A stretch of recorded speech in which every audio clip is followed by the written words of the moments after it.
ত্রিপুরার মাননীয় মুখ্যমন্ত্রীকে ধন্যবাদ জানাই সর্বশেষ ৫% ডিএ ঘোষণা করার জন্য। অতীতে যেখানে 36% দিয়েছিল সেটা বর্তমানে 41% হয়েছে এবং আশা করা যাচ্ছে খুব শীঘ্রই কেন্দ্রীয় সরকারের সাথে রাজ্য সরকারের যে ডিএর যে ব্যবধানটা সেটা অনেকটা নিচে বা অনেকটা কমে আসবে। আজকে ভিডিওতে আমরা আলোচনা করব ত্রিপুরা সরকারের অধীনে চাকরিতে জয়েন করলে আমরা অনেকে জেআইবিটির মাধ্যমে চাকরি পাই, আমরা মেডিকেল যে সুপারিনটেন্ডেন্ট বা আমার ডাইরেক্টর অফ হেলথের অধীনে চাকরি পাই, আমরা ত্রিপুরা পুলিশ অধীনে কনস্টেবল, এসপিও, স্পেশাল এক্সিকিউটিভ কিংবা অনিয়মিত পে স্কেলে চাকরি পাই, কিংবা টিসিএস টিপিএস অফিসার টিপিএসসির মাধ্যমে চাকরি পাই, বা টেটের মাধ্যমে ইউজিটি প্রি প্রাইমারি শিক্ষক, প্রাইমারি শিক্ষক, আপার প্রাইমারি কিংবা গ্র্যাজুয়েট পোস্ট গ্রাজুয়েট টিচারের চাকরি পাই। যে কোনো চাকরিতেই আমরা যদি জয়েন করি প্রথম মাসের বেতন কত হবে আমাদের কাছে লামসাম প্রথম মাসের বেতন কত হবে, এবং এই বেতনের ক্যালকুলেশনটা হয়েছে 41% ডিএ অ্যাড করে। 41% ডিএ অ্যাড করে টোটাল বেতন কত হয়েছে সেটা আমরা জানার চেষ্টা করব, এবং কত টাকা বেতন বৃদ্ধি পেয়েছে সেটাও আমরা জানার চেষ্টা করব। এবং চাকরিতে জয়েন করার পরে কিছু চাকরি আছে রেগুলার পে স্কেলে, কিছু চাকরি আছে ফিক্সড পেতে, কিছু চাকরি আছে অনিয়মিত পে স্কেলে। সমস্ত চাকরিগুলার স্যালারি ক্যালকুলেশন আমরা আজকে জানার চেষ্টা করব, যে চাকরিতে জয়েন করি প্রথম মাসে বেতন কত হবে, এবং পাশাপাশি ফিক্সড পেতে যদি আমরা চাকরিটা পাই তাহলে কি পরিমাণ বেতন প্রতি মাসে আমরা কম দেওয়া হচ্ছে, রাজ্য সরকার ফিক্সড পে চাকরিটা কেন এগিয়ে নিয়ে যাচ্ছে, কেন রাজ্য সরকারের লাভ হচ্ছে ফিক্সড পে চাকরি দিয়ে, সেটাও আমরা জানার চেষ্টা করব। আর মাননীয় মুখ্যমন্ত্রী কিন্তু বিধানসভায় দাঁড়িয়ে নিজে বলেছে যে ফিক্সড পে চাকরি দিলে রাজ্য সরকারের লাভ, আর্থিক দিক দিয়ে রাজ্য সরকারের লাভ। কেন রাজ্য সরকারের লাভ সেটাও জানার চেষ্টা করব। প্রথমত সবচেয়ে প্রথম যে চাকরিটা আমরা নিয়ে এসেছি কনস্টেবল, তাছাড়া জেল পুলিশ কিংবা ফায়ার সার্ভিসে ফায়ারম্যান, ড্রাইভার, ওতে যদি আমরা চাকরিতে জয়েন করি প্রথম মাসের বেতন কত হবে, কিংবা টিএসআর প্রথম মাসের বেতন কত হবে। দেখো এই যে পে স্কেলটা সেটা পে লেভেল 6 সেল 1 অনুসারে নির্ধারিত হয়। গেট পে 2100, আগের পে স্ট্রাকচার অনুযায়ী, এখন তো লেভেল হয়ে গিয়েছে। এখানে বেসিক বেসিক যেটা একজন constable, TSR, jail police, fire service, driver, বেসিকটা নির্ধারিত করা হয় 20,700। রেগুলার পে স্কেলের চাকরি, এই চাকরি কিন্তু ফিক্সড বেতনে রেগুলার পে স্কেলের চাকরি। ডিএ 41%, 20,700-র উপর 41% ডিএ ক্যালকুলেশন করলে হয় 8,487। এইচআরএ 8%, এইচআরএ নির্ধারিত হয় বেসিকের উপর 8% ক্যালকুলেশন করে এইচআর নির্ধারিত হয়, যেটা ম্যাক্সিমাম 3,000। আমরা যদি 20,700 8% ডিএ এইচআরএ ক্যালকুলেশন করি তাহলে 16,056 টাকা হবে। CA lump sum 275, MA 500। Total gross salary আজকের ডেটে একজন কনস্টেবল কিংবা আমাদের যদি বলি TSR, jail police, fire service হবে 31,618 টাকা গ্রস স্যালারি। তার সাথে প্রভিডেন্ট ফান্ড কিছু টাকা কেটে রাখা হবে বা প্রফেশনাল ট্যাক্স কাটা হবে, সেগুলো আমাদেরই টাকা, সেগুলো আমাদেরই স্যালারি। সরকারের কিন্তু 21,618 টাকা খরচ করা হচ্ছে, বাকি যে টাকাটি কেটে রাখা হয় আমাদের অ্যাকাউন্টটি কিন্তু কেটে রাখা হয়। আমরা সেদিকে যাচ্ছি না, ন্যাশনালের দিকে যাচ্ছি না। সরকারি কত খরচ হচ্ছে একজন কনস্টেবল পদে চাকরিতে 31,618 টাকা গ্রস স্যালারি পার মান্থ দিতে হচ্ছে একজন কনস্টেবল। এটার সাথে কিন্তু কনস্টেবল বা স্বরাষ্ট্র দপ্তরে যারা চাকরি করে এটার সাথে কিন্তু পোশাক, ড্রেস অ্যালাউন্স, রেশন অ্যালাউন্স কিন্তু কিছু অ্যাড হয়, সেটাও অ্যাড করার পর স্যালারিটা আরেকটু বৃদ্ধি পাবে। স্বরাষ্ট্র দপ্তরের অন্য চাকরি যদি ধরি আমরা এসপিও, সেটা 12,000 টাকা বেতন, যার জন্য কর্মচারী আন্দোলন করছে বেতন বৃদ্ধি করার জন্য। আমরা দেখেছি কতদিন যে এসপিওর ফ্যামিলিরও আন্দোলন করছে বেতন বৃদ্ধি পাওয়ার জন্য, বিভিন্ন সুযোগ সুবিধার জন্য 10 দফা দাবিতে। আর ষষ্ঠ দপ্তরের অধীনে যদি আমরা স্পেশাল এক্সিকিউটিভ ধরি, স্পেশাল এক্সিকিউটিভ যদি এখনো ছাড়া হয়নি, যখনই ছাড়া হবে বেতন হবে 13,000 টাকা লামসাম। এটা কিন্তু কন্ট্রাকচুয়াল চাকরি, এসপিও বা স্পেশাল এক্সিকিউটিভটা। নেক্সট চাকরিতে চলে যাচ্ছি জেআইবিটি গ্রুপ সিতে যদি আমরা জয়েন করি, এলডিসি বা এগ্রি অ্যাসিস্ট্যান্ট যারা চাকরি করছে বর্তমান সময় ফিক্সড পেতে চাকরি করছে, কত বেতন হবে 5% দিয়ে বৃদ্ধি পাওয়ার পর সেটা আমরা দেখে নেবো। পাশাপাশি নতুন চাকরিতে জয়েন করার পর কত। এখন কোশ্চেন জাগে, আমরা যদি জেআইবিটি গ্রুপ সিতে যারা 2024-এ যারা জয়েন করেছে বা 2023-এ যারা জয়েন করেছে, 24-এ যারা জয়েন করেছে তাদের বেতন, আর যারা 2028-এ যারা চাকরি হবে তাদের বেতন কি সেম হবে? উত্তরটা হবে হ্যাঁ। ফিক্সড অবস্থায় চাকরি প্রথম দিন যে চাকরি পাওয়ার মানে যে 4 বছর চাকরি করেছে তার বেতন যে কথা, আর চাকরির প্রথম দিন যে ফিক্সড পেতে জয়েন করেছে তার বেতন সেম। তবে রেগুলার যখন হয়ে যাবে তখন কিন্তু বেতনটা ডিফারেন্স হয়ে যাবে। ফিক্সড পেতে কিন্তু বেসিক আপ টু 5 ইয়ার্স পর্যন্ত বেসিকে 75%ই দেওয়া হয়, তার চাকরি প্রথম দিন হোক বা চাকরির সর্বশেষ দিন হোক। তাতে যদি জিআরবিটি গ্রুপ সিতে আজকের ডেটে কেউ চাকরি পায় বা যারা চাকরি করছে ফিক্সড পেতে তাদের যদি বেতন স্ট্রাকচারটা দেখি, GRBT group C LDC graduation 21,400 টাকা বেসিক, 41% দিয়ে 8,774 টাকা, এইচআরএ 8% 1,712 টাকা, সিএ 275, এমএ 500, 32,661 টাকা একজন জিআরবিটি গ্রুপ সি এমপ্লয়ির বেতন হওয়ার কথা ছিল, এত কিন্তু নয়। কারণটা কি? কারণ জিআরবিটি চাকরি ফিক্সড পেতে দেওয়া হয়, পরীক্ষার মাধ্যমে চাকরি হচ্ছে কিন্তু ফিক্সড পেতে হচ্ছে, এটা কিন্তু একটু লস হচ্ছে। এখানে 21,400 তো দেওয়া হবে না, তার 75% বেসিক দেওয়া হবে 16,050 টাকা, তার সাথে ডিএ যুগ হবে, এইচআরএ তো নেই ফিক্সড পেতে, সিএ নেই, এমএ নেই, 22,630 টাকা। আমার বেতন হওয়ার কথা ছিল 32,600 টাকা, আমার বেতন দেওয়া হচ্ছে 22,600 টাকা। অর্থাৎ একটা জিআইবিটি গ্রুপ সিতে যারা চাকরি করছে বর্তমান সময়ে প্রতি মাসে 10,000 টাকা কম পাচ্ছে ফিক্সড পে। ধরুন বছরে 1,20,000, যদি মনে করি ডিএ সেম টু সেম, যদি ডিএ বৃদ্ধি পায় ডিফারেন্সটা বাড়বে, তাহলে 5 বছরে 5 বড় 60, প্রায় 6 লাখ ডিএ তো বৃদ্ধি পাবে, সেই ডিফারেন্সটা প্রায় 10 লাখে গিয়ে দাঁড়াবে প্রথম 5 বছর, যে লসটা হয় ফিক্সড পেতে একজন জিআইবিটি গ্রুপ সিতে চাকরি করলে। গ্রুপ সিতে আরেকটা পার্ট আছে junior operator, junior marketing system, তাদেরও রেগুলার পে স্কেলে বেতন হওয়ার কথা ছিল 31,618, কিন্তু দেওয়া হচ্ছে 21,800, সেখানে কিন্তু প্রায় 10,000 টাকা একজন জিআইবিটি গ্রুপ সি কর্মচারী কম পাচ্ছে প্রতি মাসে বেতন। এখন জিআইবিটি যদি গ্রুপ ডি কর্মচারী যারা চাকরি পাচ্ছে তাদের যদি আমরা ব্যাপারটা একটু দেখি, লেভেল 1 সেল 1 অনুসারে প্রথম মাসে বেতন কত বা বর্তমান সময় যারা চাকরি করছে তাদের বেতন কত, 16,000 টাকা বেসিক, তার সাথে 41% দিয়ে 6,560 টাকা, এছাড়া 8% সিএমএ, এখানে 24,615 টাকা একজন জিআইবিটি গ্রুপ ডি কর্মচারী বেতন প্রথম মাসে হওয়ার কথা ছিল, কিন্তু সরকার দিচ্ছে 16,920 টাকা, অর্থাৎ এখানে প্রায় 8,000 টাকা বেতন কম দিচ্ছে। এখন অনেকে কোশ্চেন জাগতে পারে, আমরা তো অনেক বছর হয়ে গেছে চাকরি পেয়েছি, তাহলে আমার বেতনটা কত হবে? আমি তো রেগুলার পে স্কেলে চাকরি হচ্ছে, আমার বেতনটা কত হবে? ক্যালকুলেশন ইজি, একদম সোজা ক্যালকুলেশন, কোনো কঠিন কোনো ক্যালকুলেশন নেই। প্রথমে কি বসাতে হবে? বেসিক। ধরে নেই আমার বেসিক 40,000 টাকা, ধরে নিই আমার বেসিক 50,000 টাকা, 50,000 টাকা আমার বেসিক হয়ে গেল, তার উপর 41% ডিএ ক্যালকুলেশন করতে হবে, তাহলে বেসিকের সাথে ডিএটা যোগ হয়ে গেল। এছাড়া 8% ক্যালকুলেশন করতে হবে বেসিকের উপর, মানে প্রথম 40,000 যদি বেসিক হয় 40,000 উপরে 41%, 40,000 উপর 8%, তারপরে সিএ 275, এমএ 500, এটা যোগ করলে আমার গ্রস স্যালারি হয়ে যাবে। যদি আমি গ্রুপ বি ক্যাটাগরিতে বা এ ক্যাটাগরিতে হয় তাহলে কিন্তু মেডিকেল ভাতা পাবো না। আর এইচআরে আমরা ক্যালকুলেশন যতই করি না কেন সেটা কিন্তু ম্যাক্সিমাম 3,000 টাকা, এর থেকে বেশি কিন্তু দেওয়া হবে না।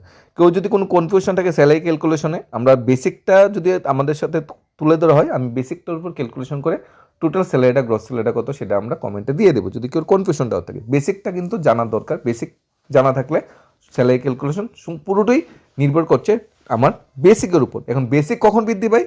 বছর 3% ইনক্রিমেন্ট দিলে বেসিক বৃদ্ধি পায় ফিক্সড পেতে যেটা দেওয়া হইলে, অথবা পে কমিশন বা পে রিভিউ বসলে তখন কিন্তু ফিটমেন্ট ফ্যাক্টর যখন দেওয়া হয়, যেমন 2.25 বা 2.57 ফিটমেন্ট ফ্যাক্টর দেওয়া হয়েছিল, বা 1.74 1.86 যখন ফিটমেন্ট ফ্যাক্টর দিয়েছিল, এই ফিটমেন্ট ফ্যাক্টরে কিন্তু বেসিকটা চেঞ্জ হয়, বা বছর 3% ইনক্রিমেন্ট দিলে বেসিকটা চেঞ্জ হয়।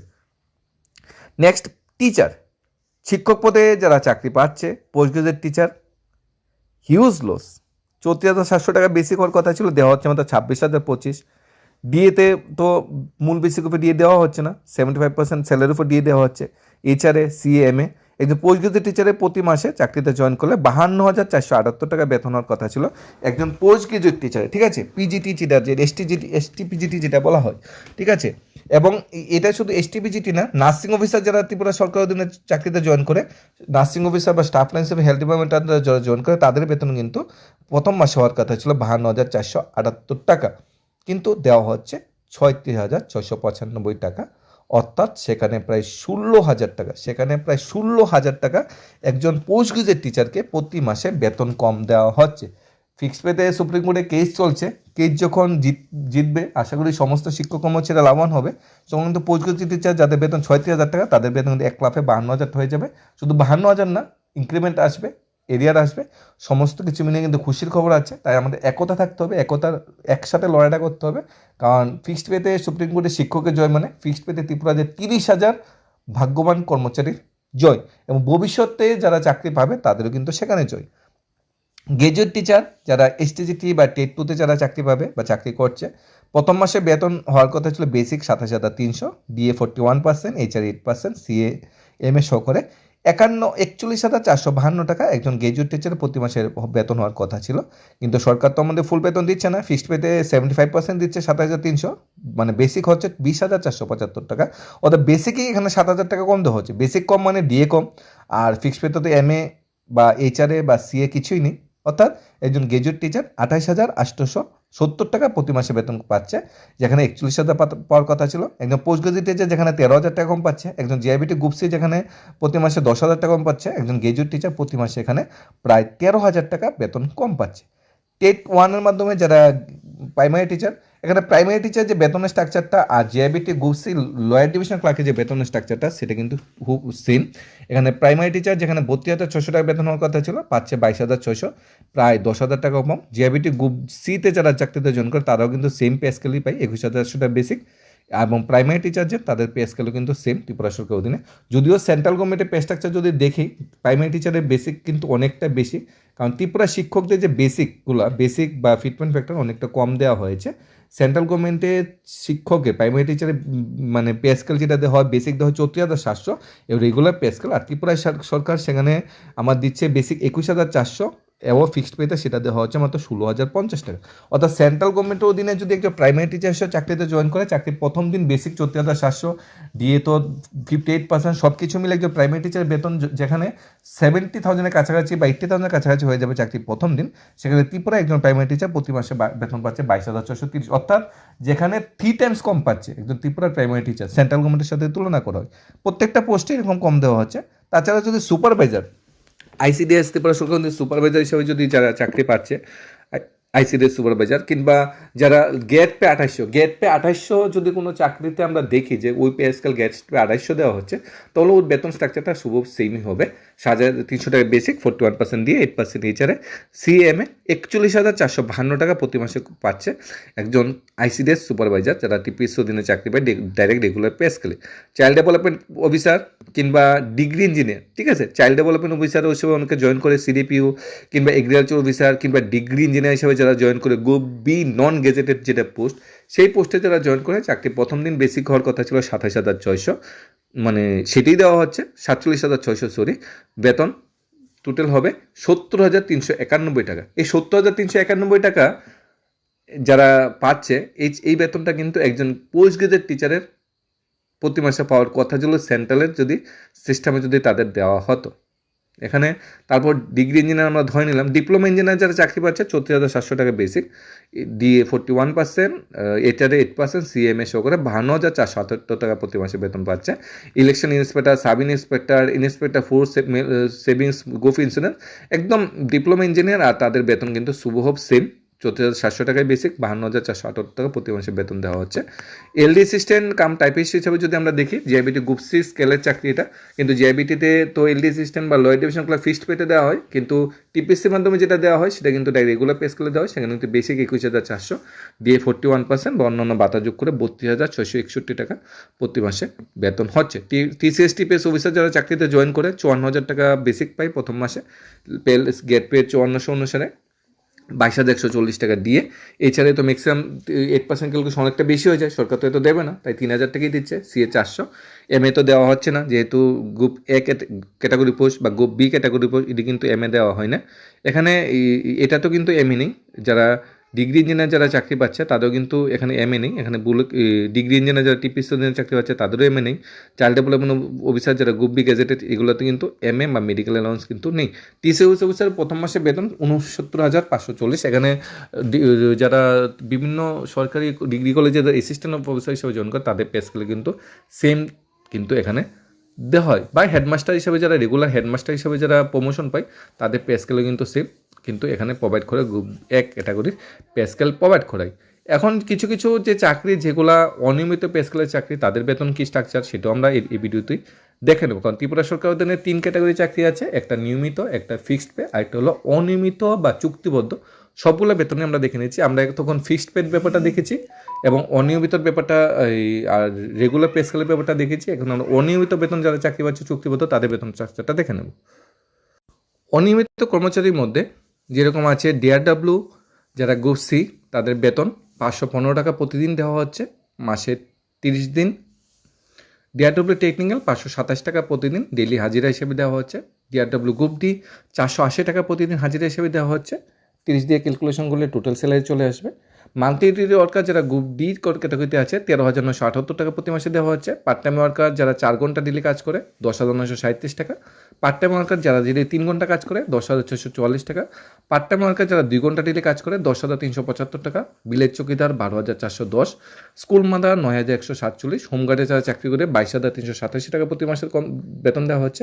পার্মানেন্ট লেবারার 485 টাকা। পার্মানেন্ট লেবারার যারা বিভিন্ন দপ্তর অধীনে চাকরি করছে তাদের বেতন এটা। তাছাড়া যারা পুরোহিত যারা আছে, হেড যারা আছে 15,975 টাকা। আর যারা আধিকারিক আছে 15,593 টাকা বেতন কম পাচ্ছে। গার্ড, সিঙ্গার, সুইপার, গার্ডেনার 11,268 টাকা। অ্যাডাল্ট লিটারেরি টিচার যারা আছে 7,883 টাকা। পার্ট টাইম ইনস্ট্রাক্টর 7,775 টাকা। কমিউনিটি হেলথ গাইড 7,775 টাকা। অঙ্গনওয়াড়ি কর্মী 8,000 টাকা। তবে অনেকগুলো অঙ্গনওয়াড়ি সেন্টার একটু কম। অঙ্গনওয়াড়ি ওয়ার্কার যারা আছে 8,000 টাকা। অঙ্গনওয়াড়ি হেল্পার যারা আছে 5,000 টাকা। পাম্প অপারেটর যারা আছে 7,000 টাকা থেকে কিছু বেশি টাকা দেওয়া হচ্ছে। মিড ডে মিল ওয়ার্কার কিছু জায়গাতে 2, কিছু জায়গাতে 3, কিছু জায়গাতে 4 এবং স্কুলের উপর নির্ভর করছে কত টাকা বেতন দেওয়া হচ্ছে। এবং বর্ণমিত্র স্যালারি স্ট্রাকচারটা কিন্তু অনেকটা কম 4,000 টাকা বেতনে তাদেরও চাকরি করতে হচ্ছে। এসপিও আমরা আগেই বলেছি 12,000 টাকা প্রতি মাসে বেতন দেওয়া হচ্ছে। স্পেশালিস্ট যদি চাকরিতে হয় তাহলে 13,000 টাকা প্রতি মাসে বেতন দেওয়া হবে যদি চাকরির প্রসেসটা কমপ্লিট হয়। আর ফিক্সড পেতে যেটা আমরা বলছি, ফিক্সড পে কিন্তু দিয়ে দেওয়া হয়। অনেকে ফিক্সড পে ক্ষেত্রে দিয়ে দেওয়া হয় না, সেটা ভুল ধারণা অনেকের আছে। ফিক্সড পে কিন্তু দিয়ে দেওয়া হয়। তাহলে ফিক্সড পেতে স্যালারিটা কী দেওয়া হয়, যে মেইন বেসিকটা দেওয়ার কথা তার 75% দেওয়া হচ্ছে, অর্থাৎ বেসিকের থেকে 20% কেটে নেওয়া হচ্ছে। এবং বেসিক থেকে 20% কেটে নেওয়ার পর যে বেসিকটা হচ্ছে তার উপরই কিন্তু ডিএটা ক্যালকুলেশন করা হচ্ছে। এখন বর্তমান সময়ে 41% দিয়ে, ইন ফিউচার ডিএ পরিমাণ বৃদ্ধি পালে কিন্তু স্যালারিটাও কিন্তু একটু চেঞ্জ হবে। আমরা যেই স্যালারি স্ট্রাকচারটা আলোচনা করেছি আজকে 41% দিয়ে ক্যালকুলেশন করি স্যালারি স্ট্রাকচারটা, ভবিষ্যতে যখন ডিএর পরিমাণ বৃদ্ধি পাবে স্যালারি স্ট্রাকচারটা কিন্তু একটু চেঞ্জ হবে। এবং আমরা আশা করছি ভবিষ্যতে আরও বেশি লামসাম পরিমাণ দিয়ে ত্রিপুরা সরকার, বিশেষ করে কেন্দ্রীয় সরকারের যে ড্রাবল ইঞ্জিনের বেনিফিটটা সেটা সবার কাছে পৌঁছে দেওয়ার চেষ্টা করবে। এবং ফিক্সড পেটা আমরা আশা করছি সুপ্রিম কোর্টের কর্মচারী শিক্ষকদের জয় হবে। কারণ ফিক্সড পে একটা সত্যিই অভিশাপ। এই অভিশাপ থেকে মুক্তি পাওয়া সবারই একটা অধিকার এবং এটা ন্যায্য অধিকার, ন্যায্য পাওনা। সরকারের অবশ্যই এই বিষয়ে চিন্তা ভাবনা করার দরকার যে কর্মচারী বঞ্চনা কীভাবে কমিয়ে আনা যায়। কর্মচারী বঞ্চনা কমিয়ে আনতে পারলে কিন্তু কর্মচারীদের যে বুট বাক্স সেটা কিন্তু সরকারের পক্ষে যাবে। ধন্যবাদ সবাইকে।